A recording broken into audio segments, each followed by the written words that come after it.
नमस्कार, बहुत स्वागत है आप सबका। सरकार की तस्वीर कैसी होगी, सरकार किसकी बनेगी, सत्ता पर कौन आने वाला है, सिंहासन पर कौन बैठेगा, 24 के चुनाव का नतीजा क्या होगा, यह जिज्ञासा हर एक देशवासी के मन में है और इसी का पहला उत्तर लेकर हाजिर हैं हम IBC 24 पर। आपके साथ मैं पुनीत पाठक हूं और मैं हूं आपके साथ राहुल सौमित्र। यानी 5 सालों की मेहनत और 76 दिनों की कड़ी तपस्या दोनों दलों के, चूंकि दो बड़े गठबंधन इस बार देश के सामने हैं।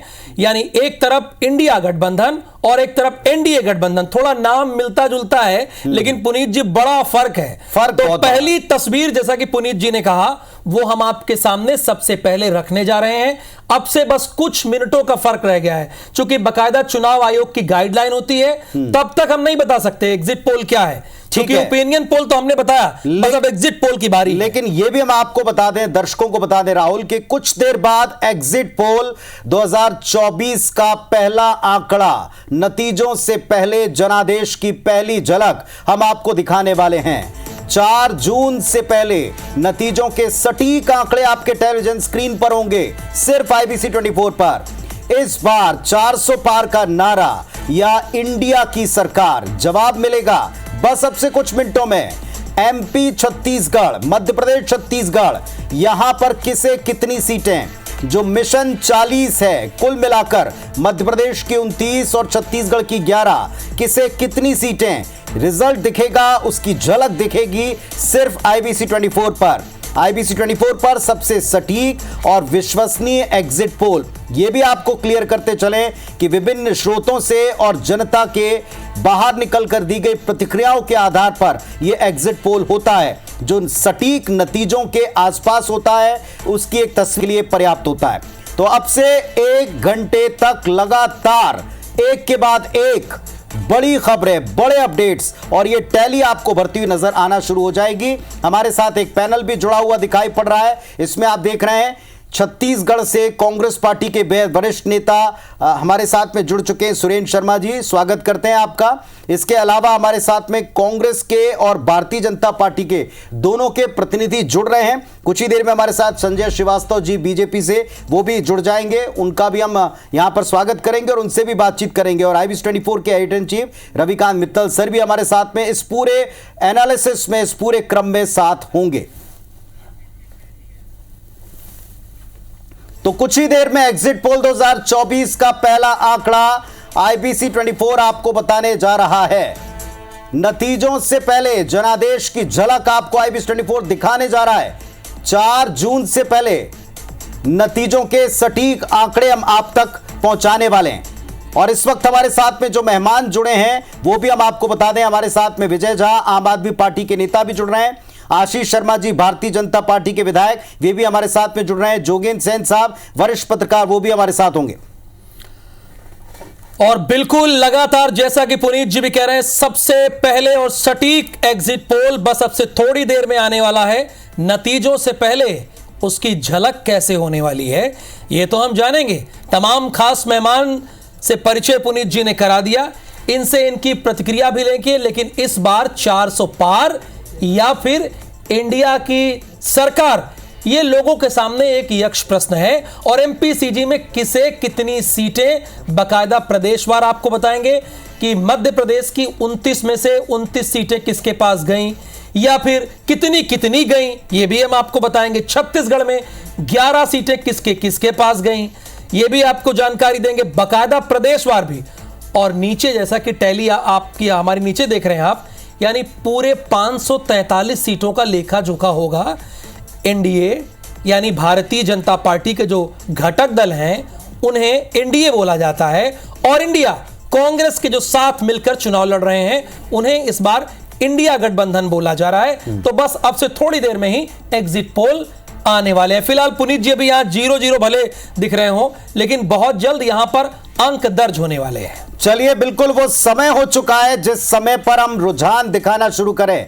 तो छत्तीसगढ़ की 11 सीटों पर IBC 24 का एग्जिट पोल कहता है भारतीय जनता पार्टी को 9 सीटें मिल सकती हैं, जबकि कांग्रेस के पक्ष में 2 सीटों का अनुमान है। लीजिए साहब, वायदे के मुताबिक ठीक 6:30 बजे छत्तीसगढ़ की 11 सीटों पर IBS 24 का एग्जिट पोल ये कहता है भारतीय जनता पार्टी के पक्ष में 9 सीटों का अनुमान और कांग्रेस पार्टी के पक्ष में 2 सीटों का अनुमान। ये देखें आप, छत्तीसगढ़ में किसे वोट दिया इसका उत्तर आपको मिल जाने वाला है। इसका उत्तर आपके सामने एक एक करके स्पष्ट होने वाला है। बिल्कुल, छत्तीसगढ़ में यानी किसे वोट दिया गया ये हम आपके सामने बहुत जल्द रखने वाले हैं। बहुत जल्द ये आंकड़े आपके सामने प्रस्तुत हो जाएंगे, यानी आपकी टेलीविजन स्क्रीन पर। कुल यहां पर 11 सीटें हैं। बड़ी दिलचस्प लड़ाई थी कुछ सीटों पर, तो आंकड़ा क्या होगा? जवाब आ गया है, बल्कि जवाब आ गया है और ये जवाब आपके सामने। प्रतिशत में आप देख रहे हैं छत्तीसगढ़ में किसे वोट दिया गया, तो भारतीय जनता पार्टी को 59% वोट पड़ा है छत्तीसगढ़ में और कांग्रेस पार्टी को 38% वोट मिल रहा है, ये रुझान कह रहे हैं। और 3% जो दोनों के पास नहीं किसी अन्य के पास में जाता दिखा है। तो कुल मिलाकर प्रतिशत के हिसाब से देखें तो छत्तीसगढ़ में वोट परसेंटेज कहता है भारतीय जनता पार्टी के पक्ष में 59%, कांग्रेस पार्टी के पक्ष में 38% और 3% अन्य के पास में। बड़ा दिलचस्प है ये बात, ये आपको बता दें छत्तीसगढ़ में किसे कितना वोट मिला। तो ये आपने देखा, ये आंकड़ा वाकई अपने आप में बहुत ही दिलचस्प है। दिलचस्प हम इसलिए कह रहे हैं क्योंकि लगातार अक्सर ये बात दिमाग में आती है कि 2019 के लोकसभा चुनाव का जो आंकड़ा हम याद करें, एक बार फिर से मैं अपने साथी से कहूंगा, प्रोड्यूसर से कहूंगा कि जरा स्क्रीन पर 2019 के पोल परसेंटेज का ग्राफिक्स भी आप दिखाएं। जरा आप देखें 2019 के पोल प्रतिशत का ग्राफिक्स है, ये देखें आप टेलीविजन स्क्रीन पर 2019 के प्रतिशत का ग्राफिक्स। जी हां, तब भारतीय जनता पार्टी को तकरीबन 51% वोट मिले और कांग्रेस पार्टी को तकरीबन 41% वोट मिले। 10% का बड़ा फर्क था, यह 10% का फर्क था दो बड़े दलों में। और इसीलिए मैंने इसे दिलचस्प बताया क्योंकि छत्तीसगढ़ में भारतीय जनता पार्टी ने अपने वोट शेयर में 8% का इजाफा किया है अब की बार, और कांग्रेस पार्टी ने अपने 3% वोट प्रतिशत को गंवाया है इस बार। अब इस वोट का अंतर पिछली बार से दोगुना हो चुका है। 21% का ये बड़ा अंतर सीटों में कितना फर्क ला सकता है, ये एक जिज्ञासा है, ये एक प्रश्न है।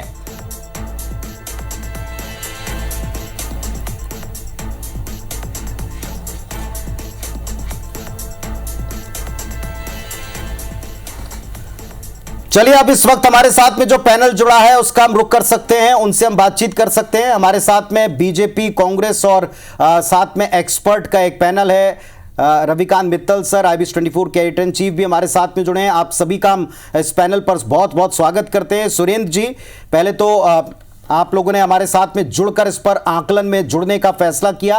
पहली प्रतिक्रिया मैं इस पर आप ही से चाहता हूं। हमने 2019 का एक आंकड़ा वोट शेयर का दिखाया था, कांग्रेस पार्टी ने वोट प्रतिशत को लूज किया और एक अनुमान जो इस वक्त लगाया जा रहा है वो जैसी तस्वीर दिखा रहा, हमने वो भी आपके सामने रखी।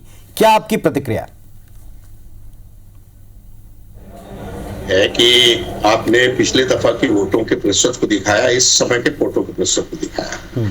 पहली बात तो यह है कि इसका जो सैंपल का साइज क्या था और किस तरह से इसकी गणना की गई है, इसके संबंध में मुझको पता नहीं है। मगर एक बात मेरे जरूर समझ में आ रही है, आपके सर्वे के हिसाब से इस बार कांग्रेस और भारतीय जनता पार्टी के बीच में 21% मतों का अंतर है, जबकि पिछली दफा ये अंतर 10% का था। अन्य जो लोग अन्य दलों को जो वोट मिला था उसका प्रतिशत 8% था। वो 8% वोट गए थे जोगी जनता दल को और बहुजन समाज पार्टी को। मैंने जो फील्ड में देखा है उसके हिसाब से बहुजन समाज पार्टी के वोट निश्चित रूप से कम हो रहे हैं, ये आंकड़े सही हैं। ये 3% वोट जो है 8 से घट के 3% अन्य दलों का होने वाला है। मगर मेरा अनुमान ये है और मैंने जो देखा है उससे मैं जो महसूस करता हूं कि उसमें जो 5-6% वोट हैं वो कांग्रेस की तरफ आए हैं। वो उस हिसाब से अगर देखा जाए तो कांग्रेस के वोटों का प्रतिशत बढ़कर लगभग 44, 45, 46% तक होना चाहिए। मगर ठीक है, सर्वे हुआ है और रुझान आया है और परिणाम परसों आएगा, तो जो भी परिणाम आएगा उसको हम स्वीकार करेंगे। मगर मुझको जो वास्तविक जो स्थिति दिखती है 5-6 सीटों में छत्तीसगढ़ में बहुत अच्छा संघर्ष है, बहुत अच्छी हमने चुनौती प्रस्तुत की है। और मेरा अनुमान यह है कि 4 तारीख को जब रिजल्ट आएगा तो आप निश्चित रूप से देखेंगे कि हम पिछले चुनाव से अपने परिणाम में सुधार करेंगे, हमारी सीटों में भी वृद्धि होगी और मेरा अंदाज यह है कि वोट प्रतिशत भी पिछले चुनाव से अधिक रहेगा, ऐसा मेरा अनुमान है। चलिए ठीक है, ये आपने कहा कि अनुमान जो लगाए जा रहे हैं इससे बेहतर परिणाम की उम्मीद आप कर रहे हैं।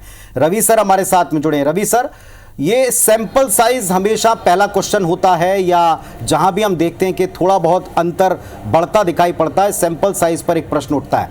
आपने तो एक लंबा इतिहास देखा है चुनाव का भी, एग्जिट पोल्स का भी, उनके रुझानों से जो परिणाम आते हैं एक्चुअली उनके मैच करते हुए भी कई दौर देखे हैं और इक्का दुक्का इसके अपवाद भी देखे हैं। आप इसे कैसे देख रहे हैं इस बार? देखो पुनीत, मैं अपने सारे पैनलिस्ट को बता दूं कि जो सैंपल साइज है वो मध्य प्रदेश, छत्तीसगढ़ और मध्य भारत को मिलाकर करीब 3000 लोगों का ये सर्वे है, जो कि हमने जो पोलिंग स्टेशन है वहाँ से उठाया है और वहाँ से लोगों से बात की है। हमारे स्ट्रिंगर्स ने, हमारे रिपोर्टर्स ने जो हर जगह फैले हुए हैं, कुछ हम लोग ने स्पेसिफिक लोगों से ऑनलाइन ये बात की है, उसके बाद हमने ये निकाला है। और अगर हम पैटर्न देखें तो वोट परसेंटेज में जरूर अंतर आता है, क्योंकि वोट परसेंटेज और ये अगर हम अभी विधानसभा के चुनाव भी देखें तो उसमें भी कांग्रेस को हार हुई थी उसमें, तो वोट परसेंटेज होता है। लेकिन आप अगर सीटों पे देखें तो सीटें लगभग उतनी ही जा रही हैं जितनी पिछली बार थी। और ये कौन सी सीटें होंगी ये हमको नहीं पता, ये हम नहीं बता सकते, क्योंकि एक पूरा इन टोटलिटी हम उसको कैलकुलेट करते हैं। लेकिन वोट जो है सैंपल साइज हमारा काफ़ी रोबस्ट है, जो 3000 का सैंपल साइज होता है ये बहुत रोबस्ट माना जाता है और ये लगभग जो नतीजे होते हैं वो बहुत अच्छे इससे निकल के आते हैं। चलिए, तो सैंपल साइज के बारे में आप कोई शंका ना करें, कोई भी व्यक्ति शंका ना करे, क्योंकि जिस तरीके से रवि सर हमको बता रहे हैं कि ये 3000 का एक बड़ा सैंपल साइज है जिस पर हमने चर्चा की और चर्चा के बाद में लोगों से ऑनलाइन भी सवाल पूछे गए थे, उनके आधार पर बना हुआ ये रुझान है। एक प्रतिक्रिया मैं चाहता हूं कि इस पर जो हमारे साथ आशीष जी जुड़े हैं मध्य प्रदेश से, वे भी व्यक्त कर सकते हैं। पूरे देश में कुछ देर बाद रुझानों की एक तस्वीर आ जाएगी। फिलहाल हमारे पास में हम छत्तीसगढ़ पर बात कर रहे हैं, लेकिन आप भारतीय जनता पार्टी से जुड़े हुए, आप अपनी प्रतिक्रिया या उम्मीद इस वक्त क्या लगा रहे हैं? देखिए, मैं ऐसा मानता हूँ चुनाव परिणाम 4 तारीख के दिन घोषित होंगे और उस दिन भी भारतीय जनता पार्टी की तीसरी बार माननीय नरेंद्र मोदी जी के रूप में सरकार बनेगी। छत्तीसगढ़ हो, मध्य प्रदेश हो, यहाँ पर दोनों राज्यों में तो भारतीय जनता पार्टी की सरकार है। लेकिन भारत का कोई सा भी कोना भारतीय जनता पार्टी। मैं आशीष जी आपको रोक रहा हूं, जरा एक बार जो अभी सीट डिक्लेयर हुई है एग्जिट पोल में वो अपने दर्शकों को बता दें, उसके बाद आपसे प्रतिक्रिया लेंगे। यानी भारतीय जनता पार्टी इस बार भी पिछली बार की तरह 9 सीटों पर, यानी 9 लोकसभा सीटों पर जीत हासिल कर रही है और 2 पर कांग्रेस को जीत यहां पर मिल रही है, जो एग्जिट पोल के आंकड़े आए हैं। यानी 9 और 2 पर IBC 24 की आंकड़े हैं, 9 सीट पर भारतीय जनता पार्टी है और 2 पर कांग्रेस। सेम यही 2019 पर आंकड़ा था, यानी 2019 में भी यही स्थिति थी। भारतीय जनता पार्टी के पास 9 थी और कांग्रेस के पास 2 थी। और यही बात यानी एग्जिट पोल में 2024 में भी जो IBC 24 का एग्जिट पोल है उसके अकॉर्डिंग 9 भारतीय जनता पार्टी के पास और 2 कांग्रेस के पास। तो यहां सीटों के मामले में पिछली बार की तरह ही 9 और 2 की स्थिति साफ नजर आ रही है।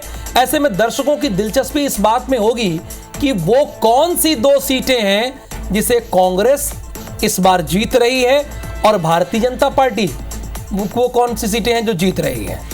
चलिए, बिल्कुल, और ये दिलचस्पी वाकई अंत तक बनी रहती है कि अगर आप किन्हीं 2 सीटों पर जीत रहे हैं या 2 सीटें अगर आप लूज कर रहे हैं तो वो कौन सी हैं। हालांकि हमने इसके अनुमान जो हमने रिकैप किया था पूरे चुनाव का उसमें भी हमको नजर आने लगे। यहाँ हमारे साथ पैनल के ऊपर विजय झा साहब, आम आदमी पार्टी से नेता, वो भी जुड़ गए हैं। पहले आप कर्मचारियों से भी लगातार बातचीत करते रहे। चलिए, एक एक प्रतिक्रिया में ले लेता हूं। सुरेंद्र जी, कोई प्रतिक्रिया देंगे? 9 और 2 सीटों का जो एक आंकड़ा है इस पर आप अपनी कोई राय रखेंगे? कि मैं आपके सर्वे को मैं चुनौती नहीं दे रहा हूं, मगर उसके बावजूद मैंने जो ग्रामीण क्षेत्र में स्वयं फील्ड में जाकर के चुनाव प्रचार किया है, लोगों के बीच में मैंने उनके प्रतिक्रियाओं को देखा है, उसके आधार पे मेरा अनुमान यह है कि 5-6 सीटों में तो कम से कम हम बहुत कड़ी चुनौती दे रहे थे। उसमें स्ट्राइक रेट कितना आता है मैं कह नहीं सकता, मगर मुझको विश्वास है कि जब 4 तारीख को परिणाम आएंगे तो आप भी देखेंगे, हम भी देखेंगे कि हम 2 सीट से अधिक सीट जीतेंगे निश्चित रूप से छत्तीसगढ़ में। इस बात का मुझको विश्वास है। चलिए, आपके विश्वास के ऊपर देखते हैं जनता की मोहर लगी कि नहीं लगी। लेकिन फिलहाल जरा हम बड़ी तेजी से IBC 24 के एग्जिट पोल में अब बढ़ते हैं अपने अगले पड़ाव की तरफ, मध्य प्रदेश की तरफ। मध्य प्रदेश में अगर आप देखें तो सबसे पहले वोट प्रतिशत ही सामने आता है। तो मध्य प्रदेश में किसे कितना वोट मिला, यह टेलीविजन स्क्रीन पर आपको दिखाने वाले हैं। मध्य प्रदेश में किसे कितना वोट पड़ा, तो आप देखें 58% पड़ा है भारतीय जनता पार्टी को और 37% जाता दिखा है कांग्रेस पार्टी के पक्ष में और 5% अन्य के खाते में। मध्य प्रदेश में किसे वोट मिला, 58% भारतीय जनता पार्टी के पक्ष में, 37% कांग्रेस पार्टी के पक्ष में। तो वोट शेयर में बीजेपी और कांग्रेस के बीच में मध्य प्रदेश में जो फर्क दिख रहा है वो 21% का है। अगर हम पिछले लोकसभा चुनाव में मध्य प्रदेश का वोट शेयर देखें, पिछले चुनाव 2019 में, तो जरा मैं कहूंगा अपने पैनल से कि वो 2019 वाला वोट शेयर इसको भी टीवी स्क्रीन पर दिखाएं, वो दिखा भी रहे हैं। आप देखें पिछली बार के ग्राफिक्स, 2019 में मध्य प्रदेश में कितना वोट मिला था, 58% मिला था बीजेपी को और 34.5 मिला था कांग्रेस पार्टी को। ये दो बड़े दल फाइट में सीधे सीधे और 7.5% अन्य के पास गया था। यह मध्य प्रदेश का 2019 का आंकड़ा है, यानी कि वोट शेयर में फर्क था 23.5% का। हम अपने दर्शकों को यह भी बता दें कि आंकड़े कहते हैं कि भारतीय जनता पार्टी ने 58% का अपना पिछला वोट शेयर इस बार के चुनाव में बरकरार रखा है। लेकिन दूसरी तरफ कांग्रेस पार्टी ने पिछली बार से 2.5% वोट ज्यादा प्राप्त किए और इसके बावजूद इन दोनों के वोट शेयर में इतना बड़ा फर्क है, पूरे 21% का फर्क है, जबकि कांग्रेस ने गेन किया है। अब की बार कांग्रेस को उसकी मेहनत का नतीजा सीटों में क्या मिलेगा, यह एक सवाल बनता है। लेकिन फिलहाल ऐसा कम उम्मीद है, कम से कम आंकड़े तो इसी तरफ इशारा करें। चलिए अब आपको दिखाते हैं IBC 24 के एग्जिट पोल में सीटों का गणित क्या कहता है, क्या गणित सामने आ रहा है। मध्य प्रदेश में किसे कितनी सीटें, यह भी जरा देख लीजिए। तो सीटों के लिहाज से अगर आप देखते हैं तो देखें, भारतीय जनता पार्टी कुल 29 मध्य प्रदेश की सीटें, 27 सीटें भारतीय जनता पार्टी को जाती दिख रही हैं और 2 सीटें कांग्रेस के पक्ष में आ रही हैं। 2019 में वोट प्रतिशत देखा, अब का वोट प्रतिशत देखा, 21% का फर्क दोनों में और सीटों का अंतर आप देख लें कितना बड़ा गैप। बीजेपी के पास 27 सीटें और कांग्रेस के पास 2 सीटें आती हुई दिखाई पड़ रही हैं। यह मध्य प्रदेश में IBC 24 के एग्जिट पोल का रुझान है। चलिए, कम से कम एग्जिट पोल में मध्य प्रदेश कांग्रेस को इसमें जरूर एक बढ़त दिख रही है, राहत दिख रही है। पिछली बार महज 1 सीट थी, अब की बार 2 सीटें हैं। भारतीय जनता पार्टी 29 के 29 जीतने का जो दावा कर रही है, क्लीन स्वीप का, यह फिलहाल इसमें रुझानों में दिखाई नहीं पड़ रहा, इसमें दिक्कत दिखाई पड़ रही है। अब जरा कांग्रेस पार्टी को देखें। कांग्रेस ने पोल डिबेट से फिलहाल अपने आप को जो अलग करने का निर्णय लिया था उस पर वापस विचार किया। अब हमारे साथ में वे भी जुड़ रहे हैं, अब हमारे साथ वे भी अपने विचार रखेंगे, वो भी अपनी प्रतिक्रियाएं इस पर व्यक्त करेंगे। अब हम आते सीधे अपने पैनल पर और उनसे जरा पहली प्रतिक्रियाएं भी ले लेते हैं। चलिए, हमारे साथ में आशीष जी जुड़े हुए हैं भोपाल से, भारतीय जनता पार्टी के विधायक है आशीष शर्मा साहब। आशीष जी, आप क्या कहेंगे, क्या प्रतिक्रिया है आपकी इन रुझानों पर? हमारी पार्टी का ऐसा मानना है, कार्यकर्ताओं का भी ऐसा मानना है कि पिछली बार हम 28 सीट पर थे, इस बार 29 की 29 सीटें जीतेंगे। आपका आकलन सत्य के नजदीक पहुंचा है, लेकिन पूरा सत्य 4 तारीख के दिन उद्घाटित होगा जब परिणाम सामने आएंगे। और मुझे विश्वास है कि जिस छिंदवाड़ा के बारे में कहा जा रहा है, वो छिंदवाड़ा सीट भी भारतीय जनता पार्टी जीतेगी। 29 के 29 सीट जीतने का जो लक्ष्य हमारी पार्टी ने रखा था, उसे हम हासिल करेंगे। जोर तो बहुत लगाया था छिंदवाड़ा पर, पूरी की पूरी हम कहें केंद्र की यूनिट, मध्य प्रदेश के नेताओं का फोकस, सब कुछ वहां दिखा। लेकिन अगर ये जो रुझान है जो आप सत्य के करीब बता रहे हैं, ये सत्य में अगर परिणित हुए तो फिर क्या इनका आप कह सकते हैं कि क्या ऐसी चीज रही जो चूक गई होगी, या किन चीजों के ऊपर आपको लगता है कि शायद जनता ना गई होगी? देखिए, एग्जिट पोल और जब एक्चुअल रिजल्ट आएगा उसमें अभी 3 दिन का समय है। कयास लगाने का, सर्वे के आधार पर रिपोर्ट बनाने का, परिणामों का आकलन करने का अधिकार विभिन्न न्यूज चैनलों ने, सर्वे एजेंसी ने किया है। लेकिन मैं ऐसा मानता हूं, जिस तरह से अंतिम दौर में माननीय मुख्यमंत्री जी हो, माननीय मोदी जी की सभा हो, माननीय अमित शाह जी के दौरे हो, माननीय जेपी नड्डा जी के, माननीय बीडी शर्मा जी के, माननीय शिवराज सिंह चौहान जी ने जिस तरह से पूरे मध्य प्रदेश में जगह जगह जाकर और पब्लिक कैंपेनिंग किया है, उसका भी एक सकारात्मक प्रभाव देखने के लिए मिल रहा है। और इसलिए अंतिम 2-3 दिनों में जो सीटें आप बता रहे हैं, अभी आपने नाम तो घोषित नहीं किया कौन सी 2 सीटें आप कांग्रेस को दे रहे हैं, ठीक है, लेकिन जिन सीटों पर भी थोड़ा बहुत माहौल कम ज्यादा था, वहां पर 100% भारतीय जनता पार्टी के पक्ष में वातावरण मतदान के दिनांक तक बन गया था। हमारे कार्यकर्ताओं ने भी बहुत अच्छी मेहनत की है। और सबसे बड़ी बात यह है कि देश का और प्रदेश का मतदाता मोदी जी की सरकार को फिर से देखना चाहता है, और यही सबसे बड़ा कारण होगा कि तीसरी बार पुनः देश में मोदी जी की सरकार बनेगी। चलिए, आपने कहा कि आप इसको सत्य के करीब बताते हैं। रवि सर हमारे साथ जुड़े। रवि जी, ये क्लीन स्वीप के जो दावे थे, उसको बोलो कि विंडो से हटा दें। चलिए, संभवतः उन तक हमारी आवाज़ नहीं पहुंच पा रही, लेकिन फिलहाल हमारे साथ यहाँ स्टूडियो में झा साहब मौजूद हैं। झा साहब, अभी हम मध्य प्रदेश की चर्चा कर रहे हैं, लेकिन ओवरऑल आप देखें छत्तीसगढ़ में, मध्य प्रदेश में जो बीजेपी का क्लीन स्वीप का दावा है, वो फिलहाल रुझानों में पूरा होता नहीं दिख रहा है, या इसमें थोड़ी दिक्कत दिख रही? निश्चित रूप से धुआं दिख रहा है। 4 तारीख को आग भी दिखेगा।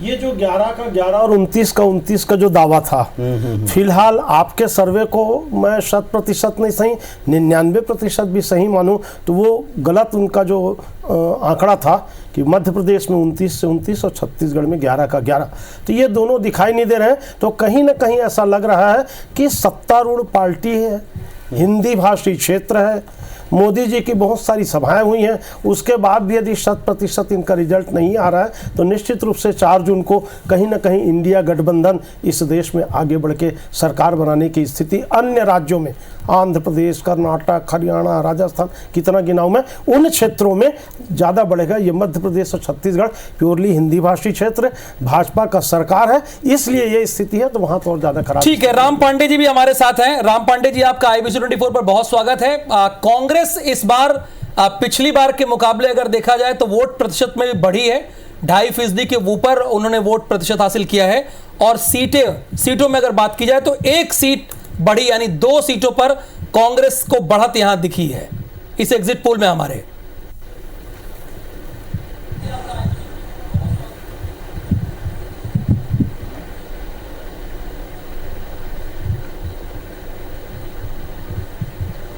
राम जी, आवाज आपको आ रही है?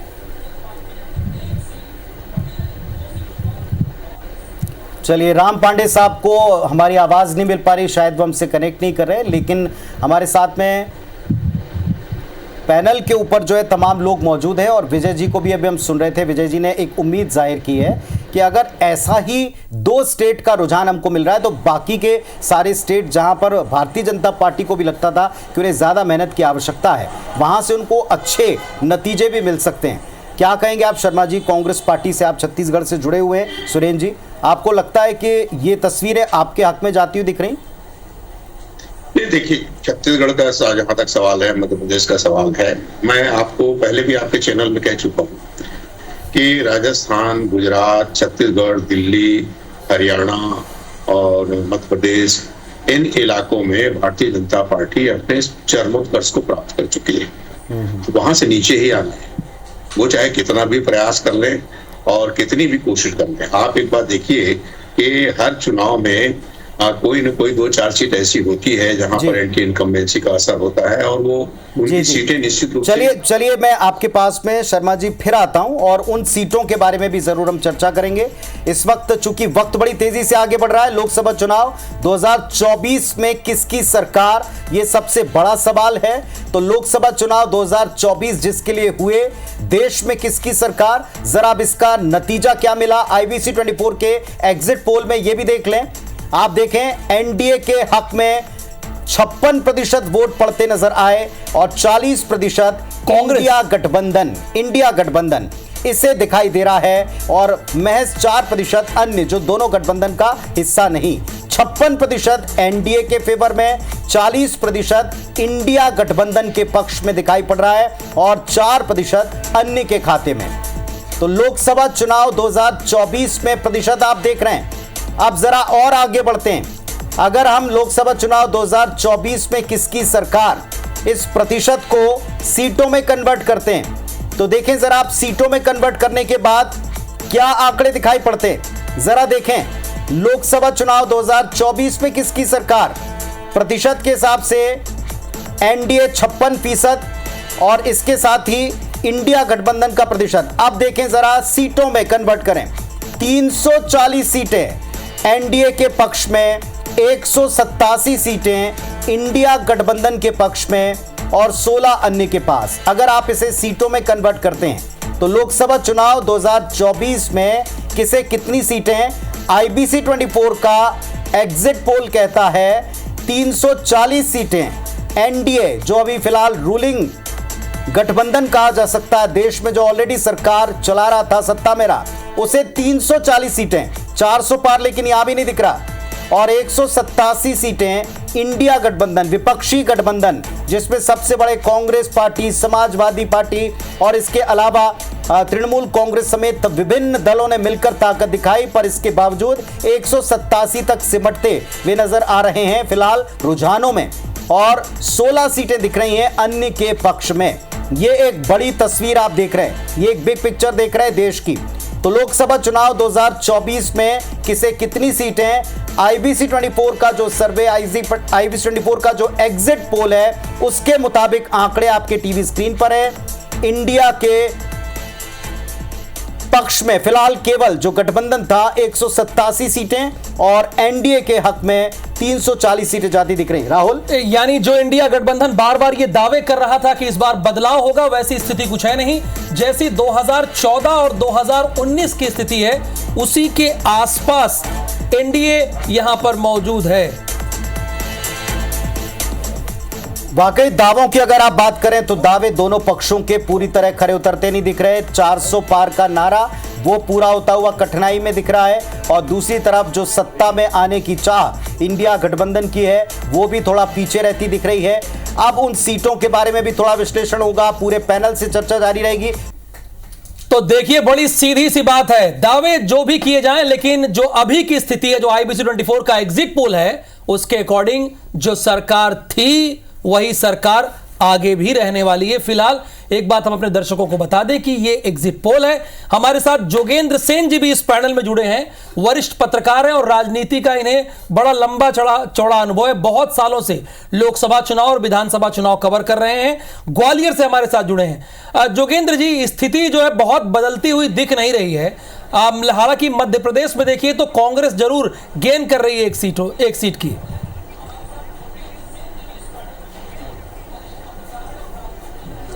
बिल्कुल आप ठीक कह रहे हैं। एक्चुअली क्या है, कांग्रेस में जो गेन कर रही है वो एक अच्छी बात है, क्योंकि मजबूत विपक्ष होना चाहिए। लेकिन ऐसा लग नहीं रहा। कांग्रेस क्या है, भाजपा के 400 के नारे में उलझ कर रह गई। कांग्रेस सत्ता के लिए सत्ता में आने के लिए लड़ी ही नहीं। कांग्रेस का उद्देश्य केवल ये था कि किसी तरीके से भाजपा को 400 के पास जाने से रोका जाए। बिल्कुल आपने ठीक कहा, लेकिन वो जो 400 पार का नारा है वो भी पूरा होता नहीं दिख रहा। एक बात, जो क्लीन स्वीप मध्य प्रदेश में 29 के 29 वो भी पूरी होती नहीं दिख रही। इसके बारे में आपको क्या लग रहा है? कांग्रेस की मेहनत थोड़ी बहुत रंग लाई है, पूरी नहीं पड़ पाई है। मैं सहमत हूँ शर्मा जी से मैं सहमत हूँ शर्मा जी से कि भाजपा इस समय चरम पर है दोनों राज्यों में, मध्य प्रदेश में और छत्तीसगढ़ में। इससे ज्यादा किसी भी राजनीतिक दल को उम्मीद नहीं की जा सकती कि क्योंकि ऐसा तो नहीं है कि कांग्रेस बिल्कुल सोने की स्थिति में। कांग्रेस भी एक मजबूत पार्टी रही है और लंबे अरसे से संघर्ष करती रही है। सही है, अभी इस समय उसके दुर्दिन चल रहे हैं, उनका वो नहीं है। इस समय लीडरशिप भी बहुत कमजोर है मध्य प्रदेश और छत्तीसगढ़ में। इसका भी नतीजा खामियाजा उठाना पड़ रहा है उन्हें। लेकिन पार्टी की विचारधारा तो रही है, लंबे समय से आजादी के बाद से पार्टी रही है, आजादी से पहले से पार्टी रही है, तो उसका कुछ ना कुछ तो जना रहा है। और उसमें थोड़ा सा इजाफा किया है, ये अच्छी बात है। 2.5% का इजाफा किया है मध्य प्रदेश में। राम और पांडे हमें साहब हमारे छत्तीसगढ़ साथ में पे हमने। जुड़ गए हैं। राम पांडे जी भी जुड़े हुए हैं मध्य प्रदेश से। राम पांडे साहब, बहुत स्वागत है आपका, शुभकामनाएं भी आपको बहुत सारी। चुनाव निपट गए, एग्जिट पोल हर साल की तरह, हर बार की तरह, चुनाव की तरह अब की बार भी इशारा दे रहे हैं, और ये इशारा दे रहे हैं कि आप एक सीट ही गेन करते दिख रहे हैं फिलहाल, और दावा वहां पर है कि कम से कम 11 से 15 सीटें कांग्रेस जीतेगी, ऐसा हमने दावा सुना है। आप क्या अनुमान लगा रहे हैं इस एग्जिट पोल पर? आपकी पहली रिएक्शन क्या है? जी, एग्जिट पोल तो कभी सही आते हैं, कभी गलत आते हैं। तो एग्जिट पोल पर बोलने से ज्यादा अच्छा ये है कि जनता ने किस आधार पर वोट दिया होगा। तो चाहे मध्य प्रदेश की जनता हो या हिंदुस्तान की जनता हो, मैं नहीं समझता कि जनता इस आधार पर वोट देगी कि महंगाई बढ़नी चाहिए, पेट्रोल डीजल के दाम और बढ़ने चाहिए, गैस के दाम और बढ़ने चाहिए। मैं नहीं समझता कि जनता बेरोजगारी बढ़ाने के लिए वोट देगी कि बेरोजगारी बढ़नी चाहिए। अभी मध्य प्रदेश में लगातार घटनाएं हो रही हैं, दुष्कर्म की, हत्याओं की, आत्महत्याओं की। तो मुझे नहीं लगता कि जनता इस आधार पर वोट देगी। और प्रधानमंत्री तो हर सीट पर उम्मीदवार थे। हम मध्य प्रदेश में बात करें तो बीजेपी के प्रत्याशी उम्मीदवार नहीं थे, प्रधानमंत्री उम्मीदवार थे। और प्रधानमंत्री मुजरा जैसे शब्दों का उपयोग कर रहे थे। मुजरा पर बटन वोट मांग रहे थे, मटन पर, मछली पर, मंगलसूत्र बिक जाएंगे, जमीन बिक जाएगी, इस आधार पर वोट मांग रहे थे। तो मुझे नहीं लगता कि जनता उनको मटन, मछली, मुर्गा और ये क्या नाम है, मुजरा, ये फालतू की बातें जो प्रधानमंत्री जी ने की उस आधार पर वोट देंगे। कल से जो प्रधानमंत्री जी की जो नौटंकी चल रही है, मुझे नहीं लगता कि जनता इस आधार पर नरेंद्र मोदी जी को वोट देगी। तो मुझे नहीं लगता राम जी, कि नौटंकी मतलब समझा नहीं, कहाँ नौटंकी कल से चल रही है, मतलब ये स्पष्ट कर दीजिए ना। जी, आपको नहीं दिख रहा कोई ऐसा? कहीं आपने देखा है किसी विवेकानंद जी को या किसी संत महात्मा को जो भी ध्यान लगाता है, मेडिटेशन लगाता है, तो पूरे देश के मीडिया को लेकर जाए, कैमरे लेकर जाए, सारे अखबारों में खबर निकलवाए, सारे मीडिया पर 24 घंटे चलवाए? मुझे एक इंसान का नाम बता दीजिए, हिंदुस्तानी नहीं पूरी दुनिया में। आशीष जी भी हैं, आशीष जी हैं, खातेगांव से विधायक हैं। आशीष जी, इस पर क्या कहना चाहेंगे? हालांकि जो हमारा एग्जिट पोल है उसमें कांग्रेस एक सीट पर बढ़ रही है, लेकिन राम पांडे जी के कमेंट पे आप क्या कहेंगे? कांग्रेस ने हमेशा अपने नेता को ही सेलिब्रिटी के रूप में देखा है। जवाहरलाल नेहरू, इंदिरा गांधी से लेकर सोनिया गांधी, राहुल गांधी तक। इसलिए जब पिछले 10 वर्षों में मोदी जी की लोकप्रियता का ग्राफ बढ़ा है तो कांग्रेस उसको पचा नहीं पा रही है। अरे भाई, हमारे नेता ध्यान करने के लिए मंदिरों में जाते हैं, देवता के दर्शन के लिए जाते हैं। आप तो चुनाव के समय निकलते हैं नदियों के लिए, स्नान के लिए, दर्शन के लिए। ये हमारी परंपरा है। जब इतना बड़ा चुनाव प्रचार का अभियान जो कि थका देने वाला था, लगभग 3 महीने तक चुनाव प्रचार अभियान चला। पहला चरण अप्रैल में था और आखिरी चरण आपका जून में संपन्न हो रहा है। तो आप सोच सकते हैं कितना लंबा चुनाव प्रचार अभियान इस देश में चला। और जब अब काउंटिंग होने वाली है और परिणाम आने वाले हैं, अगली सरकार किस दिशा में काम करेगी, हमें और क्या करना है, इसके लिए ध्यान करना भी एक शरीर को साधने का अभ्यास है। और अच्छी बात है कि करोड़ों लोगों को प्रेरणा मिलती है हमारे योग को। राम पांडे जी, जिसे आप नौटंकी बता रहे हैं, वो बीजेपी का कहना है वो हमारी परंपरा है, नौटंकी नहीं है। भाई, आपके नेता की ऐसी कौन सी चीज है जिसे दुनिया अपना रही है? कैमरा लेकर नहीं जाते होंगे ध्यान करने के लिए। आपके शहर में भी कई संत महात्मा होंगे, आपके परिवार में भी कई लोगों ने ध्यान योग किया होगा, और पूरे देश और दुनिया की ही मैं सबकी बात कर रहा हूँ।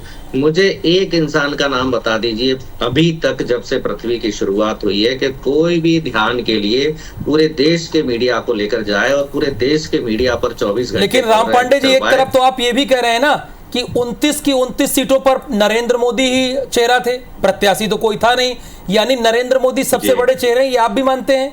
ये आप ही ने इसी डिबेट में कहा है। जी, मैंने नहीं कहा कि नरेंद्र मोदी जी सबसे बड़े प्रत्याशी। मैं कैसे चेहरे, आपने कहा कि सारी सीटों पर नरेंद्र मोदी चेहरे थे, ये आपने कहा।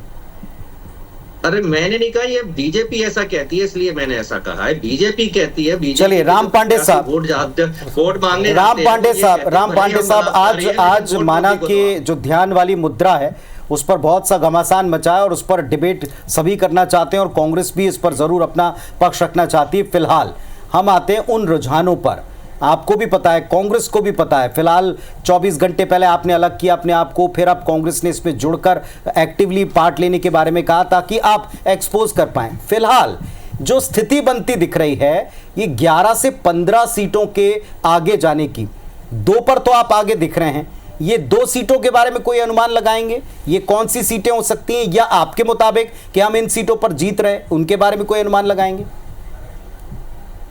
जी, मेरे अनुमान के हिसाब से तो हम कई सीटें जीत रहे हैं। नकुल नाथ जी वाली जीत रहे हैं, कांतिलाल भूरिया जी वाली जीत रहे हैं, दिग्विजय सिंह जी वाली जीत रहे हैं, ओमकार मरकाम वाली जीत रहे हैं, महेश परमार वाली जीत रहे हैं, सतपाल सिकरवार वाली जीत रहे हैं, कमलेश्वर पटेल वाली जीत रहे हैं। कमलनाथ जी का गढ़ बच रहा है आपके मुताबिक?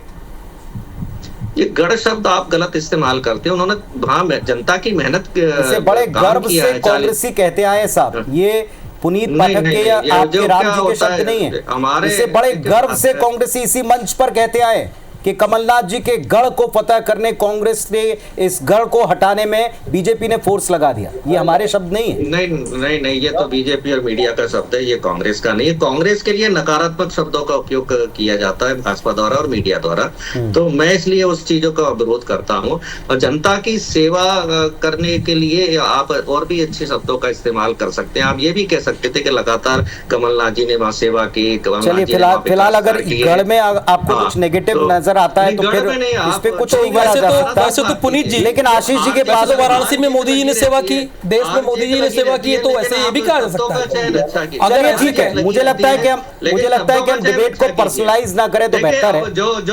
हम हमेशा सीटों पर जा रहे हैं, आप पर्सनल कमेंट की तरफ आ रहे हैं। आप अच्छे से कीजिए। आशीष जी, एक उत्तर मैं आपसे भी चाहूंगा। भले ही उनको लगता है कि गढ़ शब्द में दिक्कत है, लेकिन चलिए छिंदवाड़ा की सीट जिस पर पूरा फोर्स लगा, इसके बारे में जो रुझान दिख रहा है उस पर आप क्या कहेंगे? अपमान करेंगे तो मुझे हर शब्द में भारतीय जनता पार्टी जो परिणाम आएगा वो देखा जाएगा, लेकिन किसी भी पार्टी का अपमान करने की परमिशन किसी को नहीं है। इस देश के लिए, इस राज्य के लिए या क्षेत्र के विकास के लिए महत्वपूर्ण हो, और इसलिए हमारे राष्ट्रीय नेतृत्व हो या एक साधारण सा मंडल का कार्यकर्ता हो, पूरी ताकत के साथ हम भारतीय जनता पार्टी को जिताने के लिए लगते हैं। छिंदवाड़ा हो या प्रदेश की पूरी 29 सीटें हो, हमने हर सीट का एक अलग तरह से चुनाव का प्रबंधन किया, और इसलिए कह रहा हूं कि हम 29 की 29 ही जीतेंगे। गढ़ किसी का कोई नहीं बचा। मोदी जी की आभा, मोदी जी के सरकार के विकास कार्यों का जनता में भरोसा, और मध्य प्रदेश में पुनः विधानसभा के चुनाव में भारतीय जनता पार्टी की वापसी, ये सब चीजें जनता के मन में इस बात का विश्वास कायम करने में सफल रही कि भारतीय जनता पार्टी की सरकार अगर डबल इंजन की सरकार बनती है तो विकास और तेजी के साथ होगा। और अब की बार क्लीन स्वीप से कम भारतीय जनता पार्टी कहती थी, उसे कुछ भी स्वीकार्य नहीं है। मतलब कैंपेन आपका पूरा था कि 29 का 29, लेकिन ऐसा होता दिख नहीं रहा। दिखेगा 4 तारीख को दिखेगा, क्लीन स्वीप होगा। हम छत्तीसगढ़ में भी और मध्य प्रदेश में, और साथ ही साथ जहां भी कयास विपक्ष लगा रहा है कि यहां से हमको बढ़त मिलेगी, सब दूर मोदी जी का और भारतीय जनता पार्टी का जादू आपको चलता हुआ दिखेगा। मैं तो एक ही बात कहना चाहता हूँ, 10 साल की सरकार हो या 5 साल की सरकार हो, एंटी इनकम्बेंसी हर सरकार पर हावी होती दिखाई देती है, लेकिन मोदी जी की सरकार पर, भारतीय जनता पार्टी की सरकार पर किसी तरह की आशीष जी अभी हाल ही में विधानसभा चुनाव, आशीष जी अभी हाल ही में विधानसभा चुनाव आप लोग एक तरफा जीते, आप भी बतौर विधायक अपना चुनाव जीते, लेकिन ठीक है आप कह रहे हैं कि 4 तारीख को आंकड़े होंगे। अगर यही एग्जैक्ट पोल हो जाते हैं तो आप तो कह रहे थे कि चुनौती कांग्रेस नहीं थी, हालांकि अगर ओवरऑल देखिए तो 27 और 2 का आंकड़ा है, चुनौती नहीं, लेकिन फिर भी कांग्रेस यहां बढ़त बनाती हुई दिख रही है मध्य प्रदेश में। आप तो चुनौती मानने को तैयार नहीं थे। आशीष जी देखिए, जो नेता है जो इनका गठबंधन है, वो कह रहे हैं कि हम पूरे सरकार बनाएंगे, मीटिंग कर रहे हैं। अभी उनका नेता तय नहीं है, किसको प्रधानमंत्री प्रोजेक्ट करना चाहते हैं। अभी तो बहुत सारी चीजें अगले 3 दिन में आकार लेंगी, लेकिन 3 दिन के बाद जब 4 तारीख को परिणाम होंगे तब मोदी जी की सरकार पुनः आकार लेगी, यही सत्य है। और फिर मैं आपसे कहना चाह रहा हूँ, आप जो 2 सीटें कांग्रेस को देते हुए बता रहे हैं, ये 29 के 29 सीटें ही भारतीय जनता पार्टी को मिलेगी, इसमें संदेह नहीं है। हमने आखिरी दौर में अपनी पूरी ताकत, कार्यकर्ताओं की पूरी मेहनत, ठीक है, चलिए आप ठीक है कह रहे हैं कि 4 तारीख का इंतजार करना चाहिए, लेकिन छत्तीसगढ़ के दोनों मेहमान भी अपना इंतजार कर रहे हैं। संजय श्रीवास्तव जी हैं और सुरेंद्र शर्मा जी हैं। संजय जी, दावे भले बहुत हैं, लेकिन आंकड़ा वही 2019 वाला है, 9 और 2 का ही है जी।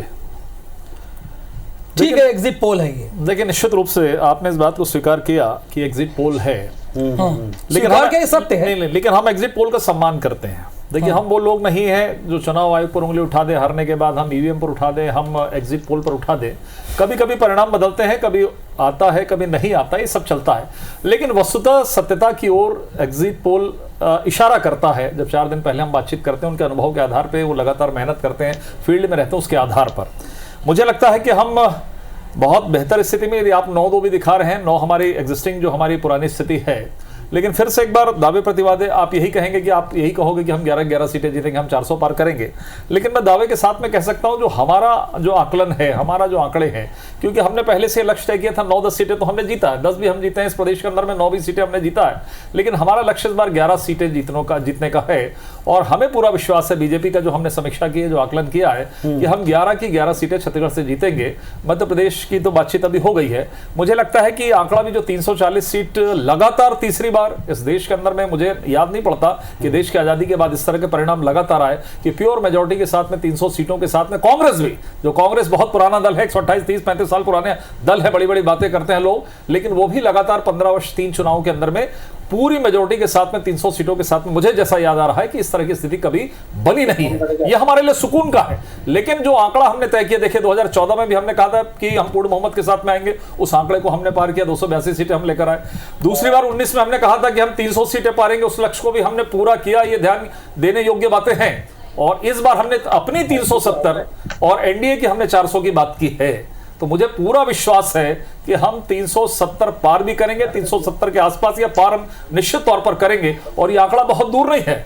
आपने जो आकलन किया बड़ा टाइट होकर आप लोग आकलन करते हैं, 340 सीट तक आप लेकर आए, एनडीए को लेकर आए, मैं मानता हूं, लेकिन हम इस आंकड़े को निश्चित तौर पर छुएंगे, ये हमें पूरा विश्वास है। ये पहला चुनाव है पुनित जी, विजय जी, एक बात मैं बता दे रहा हूं, एग्जिट पोल, मैं तो एक शब्द बोलने वाला था, उस बात को मैंने रोक दिया। एक सेकंड सर, एक सेकंड, कि एग्जिट पोल, अरे साहब एक तस्वीर आपके फेवर की एक और तस्वीर देख ले जरा, उसके बाद फिर आप इस पर कमेंट दीजिएगा। अब अलग अलग चैनल जो हैं वो भी आपको रुझान देना शुरू कर चुके हैं। ये न्यूज़ 24 और चाणक्य का जो एग्जिट पोल है वो छत्तीसगढ़ के बारे में क्या कहता है, जरा ये भी टीवी स्क्रीन पर देख लें। सभी 11 की 11 सीटें वो भारतीय जनता पार्टी को, एनडीए को दे रहे हैं, और यहां कांग्रेस पार्टी का खाता खुलते नहीं दिखा रहे हैं। अब आप इस पर कमेंट दे सकते हैं संजय जी। देखिए, मैंने कहा छत्तीसगढ़ का रुझान है, मैंने कहा बाकी के अन्य चैनल्स का भी जो आएगा सर्वे या उनका एग्जिट पोल आएगा, उस पर भी हम आपको दिखाते हुए सवाल जरूर पूछेंगे। देखिए, निश्चित रूप से पुनित जी, मैंने जिस बात को कहा, इस बार तो ऐसा है कि महत्व तो सभी का होता है, सब आप लोग काम करते हैं, लेकिन इस बार मुझे लगता है कि एग्जिट पोल की बात भी बहुत हमको आवश्यक नहीं है। इस बार का जो वातावरण, चुनाव जो चला है शुरुआत से, जब हम जनवरी में हमने इस आंकड़े को सामने रखा था कि हम 400 पार करेंगे, और उसके बाद जैसे जैसे चुनाव बढ़ा, आगे बढ़ता गया, तमाम हम पर आरोप लगाए, संविधान को हटाने के, आरक्षण को हटाने के, ऐसे ऐसे जो लोगों को भ्रमित करने के लिए आरोप लगे। लेकिन इस देश की जनता को मैं धन्यवाद दूंगा, इस देश की जनता ने इस पर थोड़ा भी विश्वास नहीं किया। देखिए, 3 बातें होती हैं, मैं थोड़ा सा एक बात कहना चाहूंगा कि 2-3 बातें होती हैं परिणाम बदलने की, केवल बातें करने से नहीं होता है। एक जो विषय होता है कि हम पिछले चुनाव में कहां थे, उसके पहले हम कहां थे, हम कितना नुकसान खाए, हम कहां पे गेन कर रहे हैं, तो ये हमारा आंकड़ा है। कांग्रेस अभी कहती है कि हम वेस्ट और जो नॉर्थ में है, नॉर्थ और वेस्ट में जो सीटें हमारी लगभग 250 सीटें हमने पिछली बार प्राप्त की थी, वहां पर हमको कोई नुकसान है, लेकिन हम नुकसान के बाद भी हमारा आंकड़ा 250 से पार हो रहा है।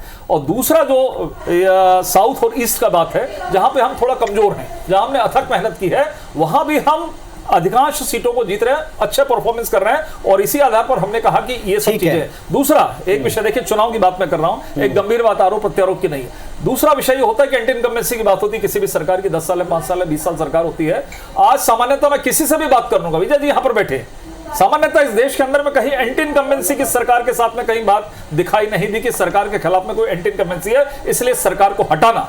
अब तीसरी बात, एक और महत्वपूर्ण बात कर रहा हूं पुनित जी, तीसरी बात बहुत महत्वपूर्ण, जो विपक्ष के लिए, विपक्ष के साथी बैठे हैं, आज यदि देश की जनता दूसरे पर विश्वास क्या करे, कोई लीडरशिप है, कोई विश्वास है, कोई नेता है जिस पर ये कहे कि कोई नई चीज आ रही है तो आपकी तीनों बातों का कोई नेता नहीं मानते। ये आप भी समझ रहे हैं, वो भी समझ रहे हैं, सब समझ रहे हैं, कि कोई नई चीज सुरेंद्र जी, आप प्रतिक्रिया दें इस पे। 2014 में आया था विश्वास, 10 साल यूपीए की सरकार थी, एक लोगों पर विश्वास था कि माननीय मोदी जी आएंगे, देश के अंदर में काम करेंगे, और परिवर्तन आपने देखा। ऐसा कहीं चलिए एक और रुझान आ गया, एक और रुझान आप देख लें, एक और रुझान, एक और एग्जिट पोल। क्या कहता है देश का एग्जिट पोल? आप इसमें एक एक करके देश भर से अलग अलग मीडिया हाउसेस के, न्यूज एजेंसीज के आपको ये रुझान दिखने लगे। आर भारत का, साथ में इंडिया का जो एक पूरा सिनेरियो बन रहा है, इसमें आप देखें क्या तस्वीर उभर रही है। इसमें आप देखें आर भारत का, आर भारत और मैट्रिक्स वो क्या कहता है, ये जरा देखें आप। आर भारत और मैट्रिक्स का जो सर्वे है वो 353 से 368 ये एनडीए को सीट जा रही है, और इंडिया गठबंधन यानी जिसका नेतृत्व लोग कह रहे हैं कि राहुल गांधी कर रहे हैं, 118 से 133। और अदर्स के खाते में जो आंकड़े गए हैं, ये अदर्स के खाते में कुल 43 से 68 है। इसमें कई दल हैं, तो यानी आर भारत और मैट्रिक्स का जो आंकड़ा है उसके हिसाब से भी मैक्सिमम पर आप जाएं तो ये 370 के आसपास दिखता है, और आर भारत का ये अपना आकलन है। आप ये समझ सकते हैं क्योंकि बड़ा जिस दौर में हम लोग रहते हैं इसमें लोगों ने हाउसेस को भी डिवाइड किया है, तो आप देख लें वो भी 368 के आसपास रुकता हुआ दिखाई पड़ा। सुरेंद्र जी प्रतिक्रिया दें, 3 बातों के द्वारा इस पूरे चुनाव को संजय जी ने व्याख्या करने की कोशिश की। देखिए, सबसे पहली बात तो ये है कि मैं छत्तीसगढ़ के बाहर गया नहीं, और हमारे नेता हैं माननीय खड़गे जी ने आज अपने आंतरिक आकलन के आधार पे कहा है कि हम इंडिया गठबंधन लगभग 295 प्लस के सीटों का अनुमान कर रही है। निश्चित रूप से हमारी पार्टी ने मेहनत किया है, हमारे गठबंधन ने मेहनत किया है, प्रयास किया है, काम किया है, और उसके आधार पे जिस तरह से रुझान, जिस तरह के क्षेत्र में वातावरण दिखाई देता है, उसके आधार पे हमारा आकलन ये है कि इस बार मैं तो सरकार बनाने का दावा पहले भी नहीं करता था, मगर मैं इस बात को हमेशा कहता हूं कि बहुत कड़ी चुनौती इस बार इंडिया के द्वारा भारतीय जनता पार्टी को मिलेगी। और अभी भी मैं, जैसे आपके आकलन आने के बाद भी, जब तक परिणाम ना आ जाए, मैं इस बात को कहता हूं कि ये हो सकता है कि रुझान अपने आप में भले ठीक हो, मगर ये जो गणितीय संख्या है, जो अंक है सीटों की संख्या, इसमें निश्चित रूप से बड़ा अंतर आएगा, और कठिन चुनौती भारतीय जनता पार्टी के सामने प्रस्तुत की गई है। उसके बहुत सारे कारण हैं, मैं आपको बता रहा हूं। जो संविधान के विषय में जो चर्चा चली, जो आरक्षण के विषय में चर्चा चली, जिसके बारे में माननीय प्रधानमंत्री जी को स्पष्टीकरण देना पड़ा, और जिस तरह से बहुजन समाज पार्टी के वोटों का प्रतिशत गिर रहा है, जिस तरह से अन्य दलों का जो प्रतिशत गिर रहा है, और वो जो वर्ग के जो वोट हैं वो सिर्फ हुए हैं इंडिया के प्रति, इंडिया गठबंधन के प्रति, तो ये सारी चीजें एक देखने में आई हैं। तो इस आधार पे मैं कह सकता हूं कि भारतीय जनता पार्टी को इस बार कठिन चुनौती का सामना करना पड़ेगा, और ये अपने आप में बिल्कुल मेरा अनुमान भी है, और मैंने पहले आपसे कहा था कि मेरा विश्वास भी है। चलिए संजय जी इस पर एक जल्दी से प्रतिक्रिया दे दें, फिर मैं जोगेंद्र जी के पास में जरूर एक बार जाऊंगा। देखिए, मुझे बीजेपी को और एनडीए को कठिन चुनौती जरूर दे रहा है अब की बार इंडिया। देखिए, अच्छी बात है कि सुरेंद्र जी छत्तीसगढ़ में रहते हैं। सुरेंद्र जी ने इस बात को स्वीकार किया कि वो कहीं सरकार के दाएं बाएं नहीं है, इस बात को उन्होंने स्वीकार किया, और बड़े दबे स्वरों में किया है। इस बात को वो भी समझ रहे हैं कि एनडीए को कितनी सीटें आनी है, बीजेपी को कितनी सीटें आनी है, और वो तो बाहर नहीं गए थे, छत्तीसगढ़ में है, तो छत्तीसगढ़ की स्थिति को बहुत बेहतर स्थिति में समझते हैं वो, कि 9 आनी है, 2 आनी है, कि 1 आनी है, कि 1 भी नहीं आनी है। तो मुझे लगता है इससे बहुत ज़्यादा टिप्पणी करने की आवश्यकता नहीं है। हमारा विश्वास है, जैसा आपने कहा कि दूसरे चैनलों ने भी दिखाया, 370 तक हमको पहुंचाया है, जो मैं बार बार कह रहा हूं कि 370 और एनडीए का 400 का हमारा आंकड़ा कि 400 को पार करेंगे। तो हमें पूरा विश्वास है। पुनीत जी, मध्य प्रदेश छत्तीसगढ़ की चर्चा हो रही है कि छत्तीसगढ़ में भी हम 11 और मध्य प्रदेश में भी हम 29 की 29 सीटें जीतेंगे, और इस सरकार को बनाने में सबसे बड़ा योगदान यदि होगा तो मध्य प्रदेश छत्तीसगढ़ का होगा, जिसमें पूरी सीटें हम देंगे। मैं जिस बात को कह रहा था वो बात शायद पूरी नहीं हो पाई थी। देखिए, ऐसा है, कभी ये चेंजेस होते हैं कि कहीं कुछ एक नई लहर आती है, नए परिवर्तन की लहर आती है, कहीं कुछ ऐसा होता है, ऐसा कहीं कुछ कोई सिनेरियो नहीं है। सरकार के प्रति एंटी इनकम्बेंसी नहीं है। हमने जो आंकड़े किए, मैंने आपको बताया कि हमारा वेस्ट और हमारा नॉर्थ से हमको क्या उम्मीद है। हम दूसरे जगह जहां पर कमजोर हैं, बिहार की बात करें, असम की बात करें, यहाँ हम कुछ गेन कर रहे हैं, तो यहाँ थोड़ी बहुत होती है कमी। जैसे हम यदि हम उत्तर प्रदेश की बात करें, 2014 में हमने 73 सीटें प्राप्त की थी, लेकिन हमें नुकसान उठाना पड़ा, हम 62 सीट पे, 11 सीटों का नुकसान हुआ, बिहार में कुछ सीटों का नुकसान हुआ, लेकिन उसकी भरपाई हमने पश्चिम बंगाल से की थी 2019 के अंदर में। तो लगभग वही स्थिति अभी भी है कि कुछ नुकसान यदि थोड़ा बहुत हुआ भी, तो निश्चित तौर पर हम ये दूसरे साइड से जो हमारा ईस्ट और साउथ वहां से हम निश्चित रूप से सीटों को बढ़ाएंगे और हम इस आंकड़े को पारा करेंगे। इसके लिए हमारी योजना है, हमारी स्ट्रेटेजी है कि मैं आऊंगा थोड़ी देर, थोड़े छोटे कमेंट में इसलिए चाहता हूं ताकि हम सबको सुन पाए। राम पांडे साहब को भी हम जरूर सुनना चाहेंगे। राम पांडे साहब, एंटी इनकम्बेंसी नहीं है ये इस चुनाव में भारतीय जनता पार्टी दावे से कह रही है और रुझानों को देखकर भी कह रही है 10 साल की सरकार के बाद। तो भारतीय जनता पार्टी क्या ये बोलेगी एंटी इनकम्बेंसी है? भारतीय जनता पार्टी थोड़ी बोलेगी कि महंगाई बढ़ रही है। भारतीय जनता पार्टी थोड़ी कहेगी कि देश खतरे में है। मैं कुछ बोलूं? भारतीय जनता पार्टी थोड़ी कहेगी कि अब हम संविधान नहीं बदलेंगे। लेकिन राम पांडे जी, जो आंकड़े दिख रहे हैं, देखिए हमारे जो आंकड़े थे वो भी हमने रखे और जो दूसरे न्यूज चैनल के थे एग्जिट पोल में, और उसमें भी आप बहुत पीछे हैं। मतलब चुनौती कहीं देते हुए नजर नहीं आ रहे हैं, जबकि 10 साल की सरकार के बाद ये चुनाव हो रहा है। यानी ये काम या तो जवाहरलाल नेहरू ने किया था, 3 बार लगातार जीते थे, या तो अगर यही एग्जैक्ट पोल होते हैं तो वो नरेंद्र मोदी कर रहे हैं।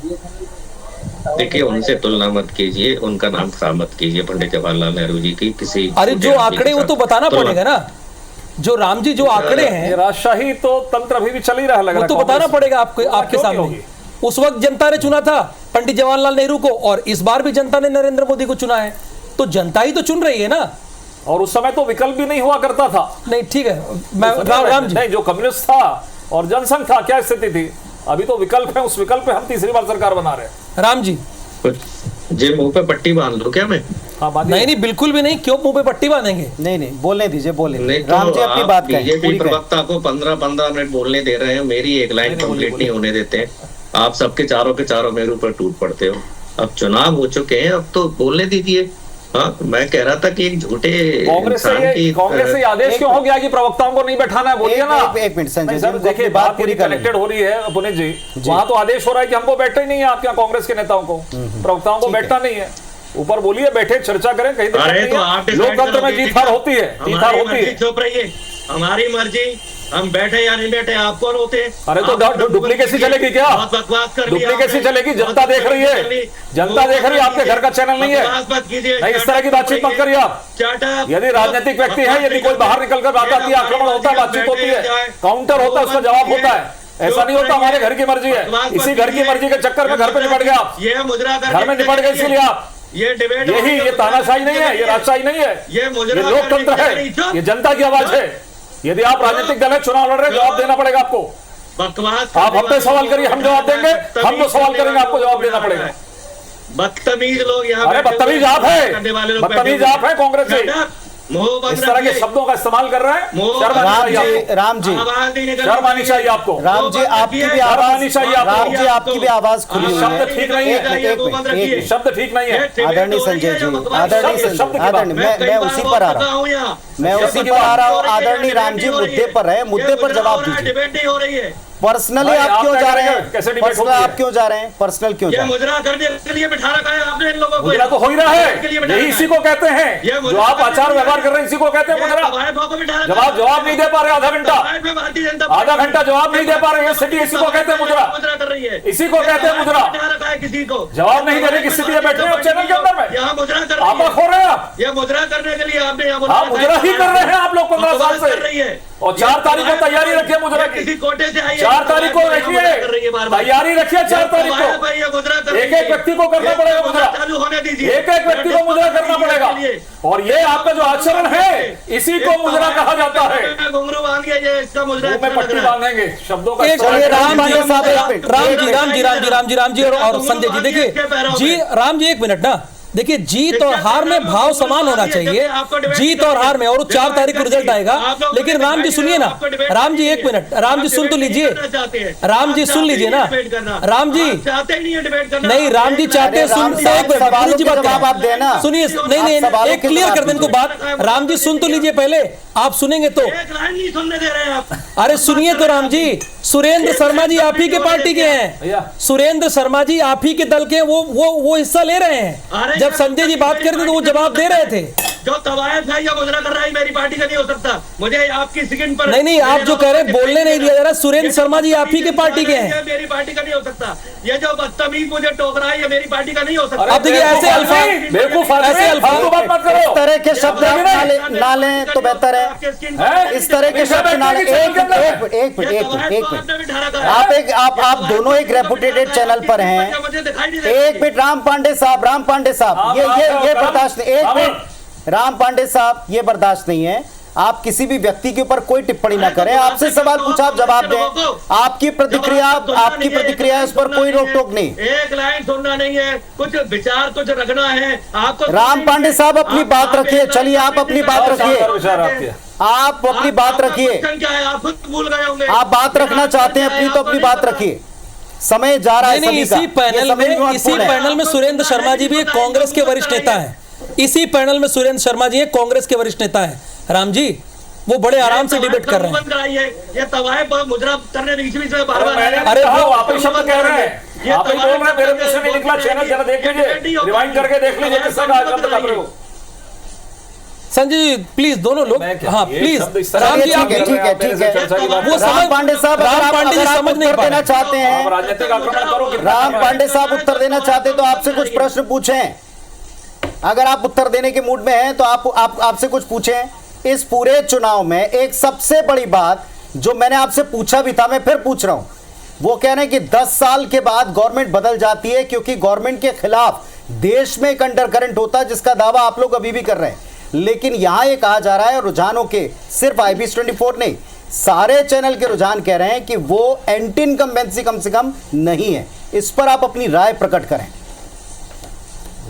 ये भारतीय जनता पार्टी के नौटंकी है। आप कोई ये नहीं बता पा रहा है, आधे घंटे से डिबेट चल रही है कि भारतीय जनता पार्टी मध्य प्रदेश में 29 जीत रही है तो क्यों जीत रही है, यदि छत्तीसगढ़ में 11 जीत रही है तो क्यों जीत रही है, उसकी 450 सीटें आ रही है तो क्यों आ रही है। कोई इस बात को नहीं बता पा रहा है कि गरीबी बढ़ाने से क्या वोट मिलता है, क्या महंगाई बढ़ाने से वोट मिलता है, क्या बेरोजगारी बढ़ाने से वोट मिलता है, क्या ये लगातार अपराध हो रहे हैं इससे वोट मिलता है, क्या नर्सिंग घोटाले डेली आ रहे हैं क्या उससे वोट मिलता है, क्या अवैध उत्खनन रोज हो रहा है क्या उससे वोट मिलता है, क्या रोज किसान आत्महत्या कर रहे हैं क्या उससे वोट मिलता है, क्या कि जिनको नौकरी नहीं मिल रही है वो रोज आत्महत्या कर रहे हैं उससे वोट मिलता है, क्या दूध दही पर GST लग गई है उससे वोट मिलता है, क्या किसान को MSP नहीं मिल रही है क्या उससे वोट मिलता है, क्या वोट किस आधार पर मिल रहा है, वोट किस गणित से मिलेगा ये कोई नहीं जानता है। और आप कह रहे हैं एंटी इनकम्बेंसी नहीं है, भाई क्या $1 $1 का हो गया, क्या 15 लाख यहाँ जितने बैठे उनके अकाउंट में आ गया, क्या 2 करोड़ लोगों को रोजगार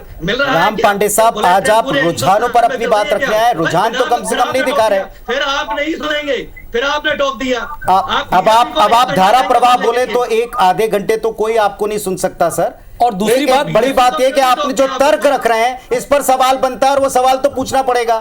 सवाल ये बनता है कि केवल एक चैनल नहीं, सबके रुझानों में आप वो तस्वीर नहीं देख रहे हैं एंटी इनकम्बेंसी वाली, तो ये रुझानों के ऊपर सवाल बन रहा है। आप कह रहे हैं इस आधार पर कैसे दिया होगा, ये तो आप लोग आकलन कीजिएगा। कम से कम 550 आना चाहिए था एग्जिट पोल पर, जो एग्जिट पोल आ रहे हैं बता रहे हैं 200 सीट कम बता रहे हैं, 550 बताना चाहिए था। मैं सोच रहा था कम से कम एग्जिट पोल वाले 550 बताएंगे, 200 सीट कम बता रहे हैं। तो चलिए ठीक है, लेकिन एक व्यक्ति का विचार, एक पार्टी के स्पोक्स पर्सन का विचार जरूर सामने आना चाहिए। सुरेंद्र शर्मा जी, मेरा एक सवाल आपसे भी, मैंने वहां पूछने का बड़ा प्रयास किया, उत्तर आपने सुन लिए। एक एंटी इनकम्बेंसी का जिक्र किया जाता है और मैं फिर अपने ही सवाल पर स्टिक हूं, और यह बड़ा ही लॉजिक सवाल है कि आप 10 साल अगर कोई सरकार चला लें तो ये कहा गया, बार बार कहा गया चुनाव में कि लोग इस चेहरे से, उसके वायदों से, इनसे पूरी तरह ऊब चुके हैं, पर रुझान कम से कम ऐसे दर्शित नहीं है। तो क्या आप ढंग से फाइट नहीं कर पाए? नहीं, देखिए दरअसल में एंटी इनकम्बेंसी तो रही है और लोगों को निराशा भी हुई। भारतीय जनता पार्टी के पिछले 10 साल के जो वादे हैं या जिस तरह की घोषणाएं उन्होंने की थी और जिस तरह का सपना सब्जबाग इस देश को दिखाया था वो पूरा नहीं हुआ। अब अभी परिणाम नहीं आया है, मगर मुझको ऐसा लगता है कि जिस तरह से हमने जो गठबंधन बनाया है उस गठबंधन में जिस विकल्प की तलाश जनता को थी, शायद वो उसको पूरी होते नहीं देख पा रहे हैं, ऐसा मेरा अनुमान लगता है अगर ये इसी तरह के परिणाम आते हैं तो।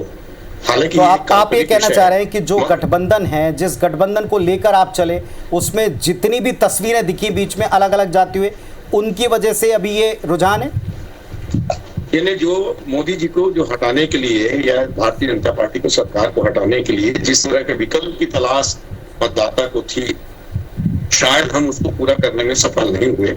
ऐसा हो सकता है। एंटी इनकम्बेंसी तो थी, इस बात से कोई इनकार नहीं कर सकता। 10 साल सरकार चलाने के बाद मोदी जी ने जिस तरह से चुनाव प्रचार भी किया, जिस तरह से जनता को वादे किए थे, 2 करोड़ रुपए की बात हो, चाहे बताइए ना आप कभी भी। चलिए ठीक है, ठीक है, आप कह रहे हैं कि एंटी इनकम्बेंसी भी इसमें रही है और इसका असर भी दिखेगा।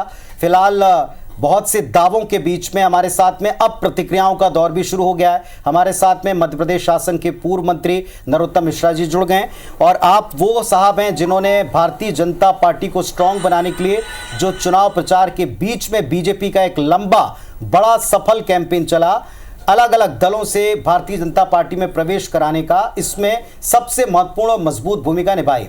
नरोत्तम जी नमस्कार, आपको स्वागत है IBC 24 पर, शुभकामनाएं भी आपको। रुझान आने शुरू हो गए हैं, देश में सरकार में कोई परिवर्तन नहीं दिख रहा, लेकिन फिलहाल मध्य प्रदेश जहां भी आप विराजमान हैं, यहां 2 सीटें कांग्रेस के पक्ष में जाती हुई रुझानों में नजर आ रही, आपकी प्रतिक्रिया?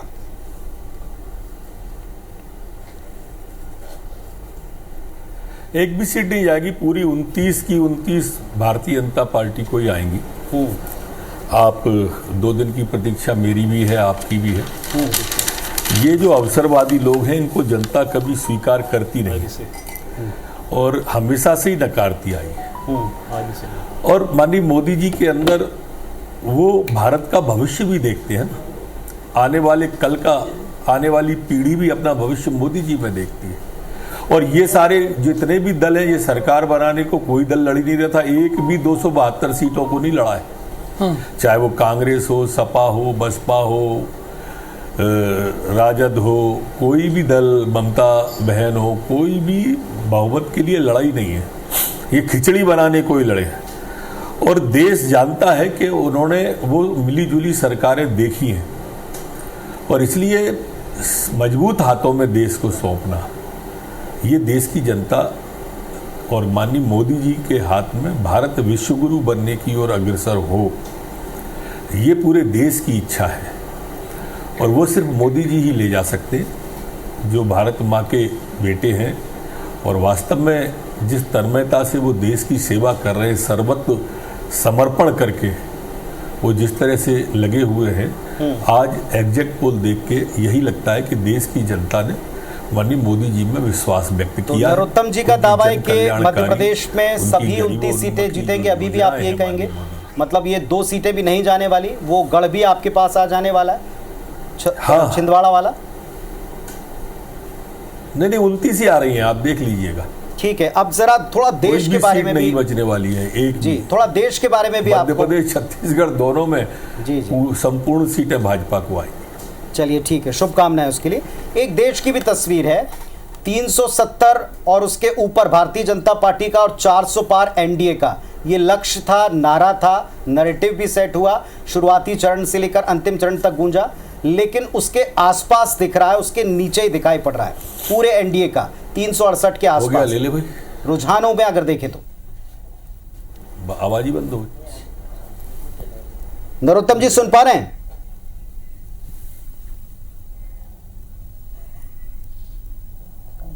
नरोत्तम मिश्रा जी हमारे साथ में जुड़े हुए हैं, फिलहाल उनसे थोड़ा सा संपर्क डिस्कनेक्ट हुआ है, हम फिर से उनको जोड़ने की कोशिश कर रहे हैं। टीवी स्क्रीन के ऊपर आप मध्य प्रदेश की स्थिति देख रहे हैं और अब आप अलग अलग महा एग्जिट पोल का आंकड़ा भी देखते जाएंगे। ये महा एग्जिट पोल कैसे बना, इसमें IBC 24 के साथ साथ विभिन्न न्यूज एजेंसियों और टीवी चैनल्स का, मीडिया हाउसेस का अपना जो आकलन है एग्जिट पोल का, उसके आधार पर हमारा ये महा एग्जिट पोल बन रहा है। एक एक करके अगर आप देखें तो आर भारत और उनके सहयोग जो हैं उनके अनुसार 353 से 368 तक एनडीए को और 118 से 133 तक इंडिया गठबंधन को जाता हुआ दिख रहा है और अन्य के पास 43 से 68 तक। जन की बात अलग जो एक न्यूज एजेंसी और चैनल्स हैं उनके मुताबिक भी आप देखें 377 ये एनडीए को दिखा रहा है और इंडिया के पक्ष में 151 दिखा रहा है। ये फिलहाल रुझानों की स्थिति आप देख रहे हैं जन की बात के मुताबिक। यानी हालात बहुत बदले नहीं है। जो ओपिनियन पोल में आप देख रहे थे, ओपिनियन पोल में जो नतीजे दिखे थे वही एग्जिट पोल में भी नतीजे दिख रहे हैं। और नरोत्तम मिश्रा जी एक बार फिर हमारे साथ जुड़ गए। नरोत्तम जी, आपकी भूमिका इस बार चुनाव में बड़ी अहम रही है। न्यू ज्वाइनिंग टोली के संयोजक आप रहे। बीजेपी का कुनबा बढ़ाना हो या कांग्रेस को झटका देना हो, आपकी बड़ी महती भूमिका थी। कांग्रेस फिलहाल 2 आ रही है, आप कह रहे हैं कि वो भी ले लेंगे, तो इस कॉन्फिडेंस के पीछे की वजह क्या है? चूंकि आप तो चुनाव में बहुत व्यस्त थे, हर सीटों पर आप गए हैं।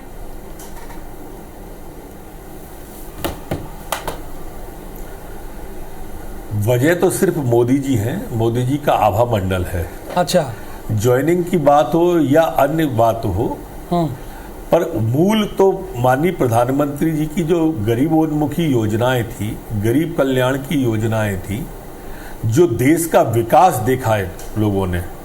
आपने देखा होगा कि एक परिवर्तन मोदी जी ने देश के अंदर लाके दिया। कश्मीर का मतदान इसका सबसे बड़ा उदाहरण है।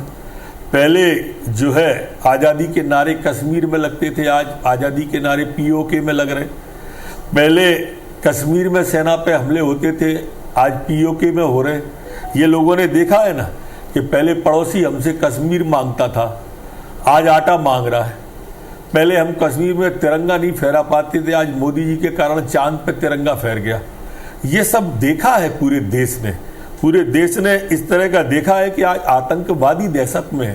पहले आतंकवादियों से देश दहशत में रहता था, एकदम पलटा करके दिया है। जल में, थल में, नभ में, चारों ओर जो विकास का डंका प्रधानमंत्री जी ने बजाया, देश की जनता ने स्वयं ने उसको महसूस किया है। छोटा सा कमेंट मैं आपसे इस बात पर चाहता हूं, तीसरी बार देख रहे होंगे कि तीसरी, एक छोटा सा कमेंट चाहता हूं क्योंकि आपका भी वक्त इस वक्त बड़ा कीमती है। एक छोटा सा कमेंट। इन सब के बावजूद IBC 24 के साथ साथ पूरे देश भर में अब तक जितने भी रुझान दिख रहे हैं, इसमें ये 370 से 380 के बीच में ही दिखाई पड़ रहा है अभी तक। 400 के पार नहीं। ये पूरा NDA का मैं आपको एक आंकड़ा दिखा रहा हूं।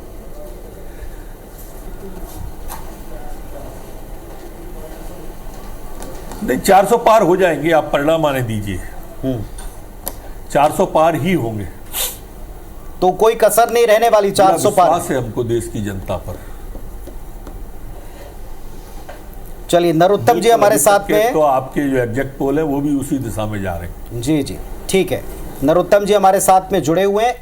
एक और बात जो कांग्रेस पार्टी के बारे में कही जा रही है कि इस चुनाव के बाद वो पूरी तरह समाप्त हो जाने वाली है, खत्म हो जाने वाली है, वो चीज कांग्रेस पूरी तरह से खारिज करती, कहती है ये सपना बीजेपी का पुराना है, अब की बार भी पूरा नहीं होगा।